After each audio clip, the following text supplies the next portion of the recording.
பெண்ணின் கடவுள் அனுகிரகத்துடன் இன்று உங்கள் ராசி பலனை ஆராய்வோம். அன்பு கும்பராசி நண்பர்களே, நான் உங்கள் அன்பு தோழன் சோழன் பேசுகிறேன்.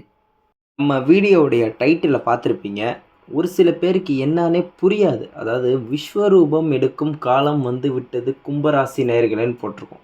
இதில் நிறைய பேருக்கு நிறைய விதமான குழப்பங்கள் என்பது ஏற்பட்டிருக்கும். அதன் காரணமாக இந்த வீடியோவை லாஸ்ட் வரைக்கும் ஸ்கிப் பண்ணாமல் பாருங்கள். கண்டிப்பாக உங்களுக்கு பயனுள்ள வீடியோவாக இது அமையும். நம்ம சேனலை சப்ஸ்கிரைப் பண்ணாதவங்க சப்ஸ்கிரைப் பண்ணிக்கலாம். ராசிக்காரர்களே, பல ஆண்டுகளாக மனதுக்குள் நிறைய குழப்பங்களோடு வாழ்ந்துட்டுருக்கீங்க. பல சிந்தனைகள் என்பது உங்களுக்கு வந்திருக்கும். ஆனால் அது பாசிட்டிவான சிந்தனைகளான்னு கேட்டால் கிடையாது. உங்களுக்கு எப்போதுமே ஒரு நெகட்டிவான சிந்தனை தான் வந்துட்டுருக்கு. ஏன்னு கேட்டால் உங்களை சுற்றி இருக்கிற அனைத்துமே அதன் மாதிரியானதான் உங்களுக்கு நடக்குது. இந்த பிரச்சனைகள்லேருந்து இனிமேல் விலகி வெற்றிகரமான சிந்தனை என்பது உங்களுக்கு ஏற்படும். ஏன்னு கேட்டால் இப்போது விஸ்வரூபம் எடுக்கும் காலம் நீங்கள் தயாராகி விட்டீங்க. இது சாதாரண காலம் அல்ல. உங்கள் வாழ்க்கையில் பெரிய திருப்ப முனை என்பது ஏற்படுத்தும். அதாவது சக்தி நிலை என்பது உங்கள் வாழ்க்கையில் இப்போ உச்ச நிலைக்கு வந்துடும். வாழ்க்கையில் கிரக நிலை எப்படி இருக்குன்னு கேட்டால் குரு 3ஆம் வீட்டில் இருக்கார். இதன் காரணமாக சகோதர உறவுகள் மற்றும் தகவல் தொழில்நுட்பம் மற்றும் வணிகத்தில் வளர்ச்சி, இதன் மாதிரியான விஷயங்களில் நல்ல ஒரு முன்னேற்றம் என்பது ஏற்படும். சுக்கிரன் 5ஆம் வீட்டில் இருக்கார். இதன் காரணமாக காதல், படிப்பு, சிந்தனை சிறப்பாக இருக்கும். ரொம்ப முக்கியமான விஷயம் புதன் தான். புதன் 6ஆம் வீட்டில் இருக்கார். இதன் காரணமாக பல போட்டிகள் இருந்தாலும் அதில் ஈஸியாக வெற்றி அடைவீங்க. தடைகள் தாண்டி நல்ல ஒரு ஆற்றல் என்பது உண்டாகும். விஷயம் இல்லாமல் உங்கள் ஜாதகத்துக்கு சந்திரன் 4ஆம் வீட்டில் இருக்கார். இதன் காரணமாக உங்களுக்கு உணர்வு பூர்வமான சக்தி என்பது இனிமேல் அதிகமாக வர ஆரம்பிக்கும். ராகு கேது 3ஆம் மற்றும் 9ஆம் வீட்டில் இருக்கார். இதன் காரணமாக புதிய பார்வை மற்றும் ஆன்மீக புலர்வுகள் என்பது உங்களுக்கு ஏற்படும். சனி 12ஆம் வீட்டில் இருக்கார். இதன் காரணமாக தவம் போல வாழும் சூழ்நிலை என்பது உங்களுக்கு உண்டாகும். ஆனால் மௌனமாக நீங்கள் இருப்பீங்க. மௌனமாக இருந்தாலும் இனிமேல் வெற்றியாக தான் உங்கள் வாழ்க்கை என்பது நடைபெறும். அது வெற்றியை அதிர்ச்சியாக தரும் விஸ்வரூபம். இதுதான் கான்செப்ட். இங்கே இனிமேல் பழசெல்லாம் நினைக்காம உங்களுடைய வாழ்க்கையில் இறங்குங்க. நல்ல முயற்சி என்பது பண்ணுங்க. கண்டிப்பாக நல்ல முன்னேற்றம் என்பது கிடைக்கும். நீங்கள் மந்தமாக இருந்த காரணத்தினால தான் நீங்கள் உங்கள் வாழ்க்கை இந்த மாதிரி ஆயிடுச்சு. ஸோ இன்னும் டைமும் ஆகலை. எந்த விதமான தப்பும் நீங்கள் பண்ணல. நீங்கள் இப்போ முயற்சி பண்ண ஆரம்பித்தா கூட நல்ல ஒரு ரிசல்ட் என்பது கிடைக்கும். நண்பர்களே, முருகப்பெருமான் இருக்கிறார். பட்ட கஷ்டம்லாம் போதும். இப்போ வரக்கூடிய இந்த 3 மாதத்தில் உங்களோட பிரச்சனைகள் படிப்படியாக குறைய ஆரம்பிக்கும். இது மட்டும் இல்லாமல் உங்கள் உறவினர்களுக்கிடையே நீங்கள் ரொம்ப அசிங்கப்பட்டிருப்பீங்க. உங்களுக்கு ஒரு பிரச்சனைனா உதவி செய்ய யாரும் வந்திருக்க மாட்டாங்க. ஆனால் அந்த நிலைமை இனிமேல் மாறும். யாரெல்லாம் நம்மளை ஒரு ஆளாக மதிக்காமல் இருந்தாங்களோ அவங்க முன்னாடி நம்ம கண்டிப்பாக நல்லபடியாக வாழ்ந்து காமிக்கணும்னு நீங்கள் நினச்சிருப்பீங்க. அந்த காலம் ரொம்ப தூரம்லாம் இல்லை. வரக்கூடிய 2 ஆண்டுகளுக்குள்ளேயே உங்களுக்கு வளர்ச்சி பாதையை நோக்கி தான் வாழ்க்கை ஆரம்பிக்கும். இது மட்டும் இல்லாமல் உங்களுக்கு சமீப காலமாக வெளில போனாலே நம்ம எதுக்கு போகிறோன்னே மறந்துருப்பீங்க. அந்தளவுக்கு மனக்குழப்பங்கள் உங்களுக்கு இருந்திருக்கு. அதுவும் வரக்கூடிய 2 ஆண்டுகளுக்குள்ளே சரியாக ஆரம்பிக்கும். அதாவது நீங்கள் 4 பேருக்கு நல்லது செய்யணும்னு நினச்சிருப்பீங்க. எப்படின்னு பார்த்தா ஒருத்தவன் கஷ்டத்தில் இருப்பான். அவனை நம்மளால் முடிஞ்ச உதவி பண்ணி அவனை மேலே தூக்கி விடணும்னு நினைப்பீங்க. ஆனால் உங்கள் உறவினர்கள் உங்களை அந்த மாதிரி யாருமே தூக்கி விட்டுருக்க மாட்டாங்க. ஆனால் இனிமேல் வரக்கூடிய காலங்களில் உங்களுக்கு அவங்க உதவி செய்ய ஆரம்பிப்பாங்க. நீங்களும் அவங்களுக்கு உதவி செய்ய ஆரம்பிப்பீங்க. இனிமேல் உங்கள் உறவுகள் நல்லா வரக்கூடிய காலம் வந்து விட்டது. உங்களை அவ்வளோ சீக்கிரம் முருகப்பெருமாள் கைவிட மாட்டார். ஏன்னு கேட்டால் நம்மக்கிட்ட காசு இல்லைனாலும் சாப்பாடு இல்லைனாலும் நம்மக்கிட்ட ஒரு ஆள் வந்து உதவியோ அல்லது சாப்பாடுன்னு கேட்டால் நீங்கள் கண்டிப்பாக யார்கிட்ட கடன் வாங்கியாவது கொடுத்துருப்பீங்க. தானத்திலே சிறந்த தானம் அன்னதானம் தான் சொல்லுவாங்க. வாய் வாழ்த்துலினாலும் வயிறு வாழ்த்தும். ஆனால் உங்களுக்கு ஒரு விஷயம் புரியவே இல்லை. உங்களை விட திறமைசாலி யாருமே இல்லைன்னு உங்களுக்கே தெரியல. கடந்த 5 ஆண்டுகளாக எவ்வளோ பிஸ்னஸ் பண்ணணும்னு நினச்சிருப்பீங்க. உதாரணத்துக்கு நம்மளால் முடியாத ஒரு பிஸ்னஸ், உதாரணத்துக்கு டிரான்ஸ்போர்ட் பிஸ்னஸ், அந்த மாதிரி லாஜிஸ்டிக் பெரிய பெரிய பிஸ்னஸ் பண்ணணும்னு நினச்சிருப்பீங்க. அதாவது அதிக முதலீடு போட்டு பண்ணுற பிஸ்னஸ் தான் யோசிச்சிருப்பீங்க. ஆனால் அன்னைக்கு உங்களுக்கு பொருளாதார தடை இருந்திருக்கும். ஆனால் இனி வரக்கூடிய ஆண்டுகளில் எல்லாமே நீங்கி கண்டிப்பாக நீங்கள் நினச்ச பிஸ்னஸை பண்ணுவீங்க. அதாவது உங்கள் வாழ்க்கை இப்போ எப்படி இருக்க போகுதுன்னா, நம்ம எல்லாருமே சினிமா தேட்டர் போய் படம் பார்த்துருப்போம். படம் பார்த்துட்டு இருக்கும்போது திடீர்னு இன்டர்வல்னு ஒன்று வைப்பாங்க. ஆனால் அந்த இன்டர்வல் வர நேரத்தில் அடுத்தது என்ன நடக்க போகுதுன்னு நம்ம எல்லாருமே யோசிக்கிற அளவுக்கான சீனுக்கு நடுவில் தான் வைப்பாங்க. அதே மாதிரி தான் இப்போ உங்கள் வாழ்க்கை இருக்குது. நீங்கள் இப்போ என்ன பொருளாதாரத்தில் இருக்கீங்களோ அதை விட மோசமாக போவீங்கன்னு தான் எல்லாருமே சுற்றி நினச்சிட்டு இருப்பாங்க. அதாவது நண்பர்களாக இருக்கட்டும், உறவினர்களாக இருக்கட்டும். ஆனால் அவங்க எல்லாருமே மூக்கில் கை வைக்கிற வகையில் நீங்கள் பயங்கரமான கம்பேக் கொடுக்க போகிறீங்க.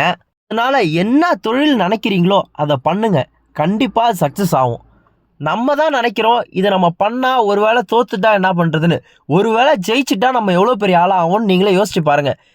ஒரு மனிதனுக்கு நல்ல நேரம் என்பது வாழ்க்கையில் ஒரு தடவையோ 2 தடவை தான் வரும். அதை கண்டிப்பாக பயன்படுத்திக்கிறவங்க மேலே வந்துடலாம். அல்லது இந்த வாய்ப்பை நழுவுறவங்க திரும்பி மேலே வர்றது கஷ்டம்தான். என்னடா இவன் டிமோட்டிவாக பேசுகிறான்னு நீங்கள் நினைக்காதீங்க. நம்ம ஒரு விஷயத்தை இன்றைக்கி செய்யணும்னு நினச்சா அதை இன்றைக்கி செய்யணும், அல்லது செய்ய ஆரம்பிச்சிடணும். ஆனால் நம்ம நாளைக்குன்னு தள்ளி போட்டால் நம்மளால் அது செய்யவே முடியாது. நாளைக்குன்னு எந்த விஷயத்தை நினைக்கிறோமோ அது அவ்வளோதான், அது நம்மளால் பண்ண முடியாதுன்னு நம்ம அன்றைக்கே யோசிச்சிடணும். அதே மாதிரி நிறைய பேர் நல்ல நேரம் வந்துருச்சு, நம்ம எதுவுமே பண்ண வேணாம், நம்ம நல்ல நேரம் வந்தாலே கோடீஸ்வரன் ஆயிடலாம்னு நினச்சிட்ருக்காங்க. அதெல்லாம் கிடையவே கிடையாது. நல்ல நேரம் வந்தாலும் நம்ம வேலை செஞ்சால் தான் எதுவாக இருந்தாலும் செயல்படும். நம்ம சும்மா வீட்டில் உட்காந்துருந்தா 4 பேர் நம்ம காசு தர மாட்டாங்க. அந்த 2 ஆண்டுகளாக உங்களுக்கு உடல்நிலையில் ஒரு சில பிரச்சனைகள் இருந்திருக்கும். உதாரணத்துக்கு வயிறு வலி போன்ற பிரச்சனைகள். அது எல்லாமே சரியாகக்கூடிய காலம் வந்து விட்டது. முக்கியமான விஷயம், உங்கள் பசங்க இப்போ வெளில போய் படிக்கணும்னு யோசிச்சுட்டு இருப்பாங்க. ஆனால் நீங்கள் வெளிலலாம் போய் படித்தா செட் ஆகாது, நம்ம கண்ணு முன்னாடியே இருந்தால் தான் பையன் ஒழுக்கமாக இருப்பான் அல்லது பொண்ணு ஒழுக்கமாக இருக்கும்னு நினச்சிட்டு இருப்பீங்க. அதெல்லாம் தவறு. பசங்களை வெளில போய் படிக்க வைங்க, கண்டிப்பாக பெரிய ஆளாக வருவாங்க. உங்கள் மனக்குழப்பத்தை நீங்களே சால்வ் பண்ணுங்கள். இது மட்டும் இல்லாமல் குரு லக்கணம்லாம் உண்டா இல்லையா, நம்ம வாழ்க்கையில் அதெல்லாம் நடக்குமா நடக்காதான்னு நீங்கள் நினச்சிருப்பீங்க. இது மட்டும் இல்லாமல் பிடிச்சதை சாப்பிட்ருக்க முடியாது, ஒழுங்கான சாப்பாடே சாப்பிட்ருக்க முடியாது, ஒரு இடத்துல போனால் ஒரு மரியாதை இருக்காது. இந்த மாதிரி நிலைமையில் நீங்கள் இருந்திருப்பீங்க. ஆனால் இனி வரக்கூடிய காலங்கள் அப்படி கிடையாது. நீங்கள் நினச்சதோட டபுள் மடங்கு நல்லா வாழ்வீங்க. இதில் ரொம்ப முக்கியமான விஷயம், நம்ம வீட்டில் ஒரு ஃபங்க்ஷன் 10 வருஷத்துக்கு முன்னாடியோ 5 வருஷத்துக்கு முன்னாடியே நடந்திருக்கும். அன்னைக்கு ஒரு ஆள் 500 ரூபாயோ 1000 ரூபாயோ 2000 ரூபாயோ போட்டிருப்பாங்க. இன்றைக்கி அவங்க வீட்டில் ஒரு நிகழ்ச்சினா நம்ம மேலே ஒரு 500 ரூபாயோ 1000 ரூபாயோ சேர்த்து போடணும். ஆனால் அதுக்கு கூட காசு இல்லாமல், அதாவது மொய் வைக்கவே காசு இல்லாத நிலமையில் நீங்கள் இப்போ இருக்கீங்க. இதெல்லாம் நினச்சி நீங்கள் ரொம்ப கவலைப்பட்டிருப்பீங்க. இனிமேல் அந்த கவலையை விட்டு தள்ளுங்க. இனிமேல் நம்ம வரக்கூடிய காலம் நல்ல காலம் வந்து விட்டது. முயற்சி பண்ணால் எதையுமே மாற்ற முடியும். நம்ம பசங்கள்லாம் ரொம்ப பாவம். நீங்கள் வேணால் நினச்சி பாருங்கள். நம்ம பசங்க நம்மக்கிட்ட சொல்லலினாலும் கண்டிப்பாக மனசில் நினச்சிருப்பாங்க, நம்ம இந்த வீட்டில் பிறக்காமல் பக்கத்து வீட்லேயோ நம்ம ஒரு பெரிய பணக்கார வீட்டில் பிறந்திருந்தா நம்ம வாழ்க்கை பயங்கரமாக இருந்திருக்குமே. அதாவது வாழ்க்கை பயங்கரமாக இருந்திருக்குமோ கூட இல்லை, ஒரு 3 வேளை சாப்பாடாவது நல்ல சாப்பாடு கிடச்சிருக்குமேன்ற அளவுக்கு ஏங்கி போயிருப்பாங்க. குறைஞ்சபட்சம் அவங்களுக்கு ஒரு நல்ல சாப்பாடு அல்லது ஒரு நல்ல ட்ரெஸ்ஸு, ஒரு நல்ல 10 பேரை பார்த்தா மதிக்கக்கூடிய ஸ்கூலில் படிக்க வைக்கணும்ல, அந்த அளவுக்காவது நம்ம சம்பாதிக்கணும்ல. இது எல்லாத்தையும் மாற்று பாதையில் கொண்டு போக குரு பகவானால் முடியும். குரு பகவான் எல்லா நேரத்துலையுமே கஷ்டத்தை கொடுக்க மாட்டார். அப்படி கஷ்டத்தையே கொடுத்தாலும் நம்ம நல்லதுக்காக தான் அந்த கஷ்டம் நினச்சிக்கோங்க. உதாரணத்துக்கு உங்ககிட்ட கையில் இப்போ 10 லட்ச ரூபா காசை கொடுத்தா கஷ்டமே தெரியலனா அந்த காசை நீங்கள் ஈஸியாக செலவு பண்ணிடுவீங்க. இதுவே கஷ்டத்தில் இருந்ததுக்கு அப்புறம் உங்களுக்கு இந்த காசை கொடுத்தா அந்த காசோட அருமை உங்களுக்கு தெரியும் ஐயா. இதனால தான் கொடுக்கவும் மாட்டார், கெடுக்கவும் மாட்டாருன்னு சொல்லுவாங்க. எவ்வளோதான் கஷ்ட காலம் வந்தாலும் நம்ம சூசைட் பண்ணிக்கலான்ற அளவுக்கு நினச்சாலும் நம்ம கண்டிப்பாக சூசைட் பண்ணியிருக்க மாட்டோம். இன்றைக்கி ஒரு 1000 ரூபா லோனு கட்டணும்னு நினச்சிருப்போம், அன்றைக்கி அந்த 1000 ரூபா இல்லை. ஆனால் அதை நம்ம நண்பர்கள்கிட்டயோ உறவினர்கள்கிட்டயோ கடன் வாங்கியாவது அசிங்கப்படாமல் அடைச்சிட்ருக்குறோம். இவ்வளோ நாள் உங்களுக்கு தாழ்வு மனப்பான்மை அதிகமாக இருக்குது. நம்மளை சுற்றி எல்லாருமே நல்லா இருக்காங்க, நம்ம மட்டும்தான் இப்படி இருக்கோம்னு நினச்சி நீங்களே உங்களை தாழ்த்தி யோசிச்சுக்கிறீங்க. ஆனால் இதுதான் தவறான செயல். நம்ம கண்டிப்பாக நல்லா வருவோம், நமக்கும் திறமை இருக்குதுன்னு நினச்சி பாசிட்டிவாக திங்க் பண்ணுங்கள், கண்டிப்பாக நல்லதே நடக்கும். மட்டும் இல்லாமல் நீங்கள் கொஞ்சம் அதிகமாகவே கடன் வாங்கியிருப்பீங்க. எதுக்குன்னு கேட்டால் ஒரு நில பிரச்சனையோ அல்லது ஒரு மருத்துவ பிரச்சனையோ அல்லது ஃபாரினுக்கு போகணுன்னு ஏஜென்ட் மூலயமா காசு கட்டி அங்கே போனதுக்கப்புறம் வேலை பிடிக்கலன்னு வந்து ஏதோ ஒரு வகையில் நஷ்டப்பட்டிருப்பீங்க. ஆனால் அதெல்லாம் நஷ்டம் நினைக்காதீங்க, இதெல்லாம் ஒரு அனுபவம் நினச்சிக்கோங்க. நம்மளை யார் யாரெல்லாம் மதிப்பாங்கன்னு நினச்சிங்களோ அவங்கெல்லாம் மதிச்சிருக்க மாட்டாங்க. இந்த காலம் உங்களுக்கு யார் யார் உங்களை எந்தெந்த இடத்துல வச்சுருக்காங்கன்னு காமிக்கக்கூடிய காலகட்டம் இது. ஆனால் இப்போ வரக்கூடிய காலகட்டத்தில் நீங்கள் காசை பார்த்து செலவு பண்ணணும். இல்லை நம்மக்கிட்ட காசு இருக்குது, நம்ம ஆடம்பரமாக செலவு பண்ணலான்னு நினச்சிங்கன்னா ரொம்ப கஷ்ட காலத்துக்கு போயிடுவீங்க. இது மட்டும் இல்லாமல் 4 பேருக்கு அன்னதானம் கொடுங்க.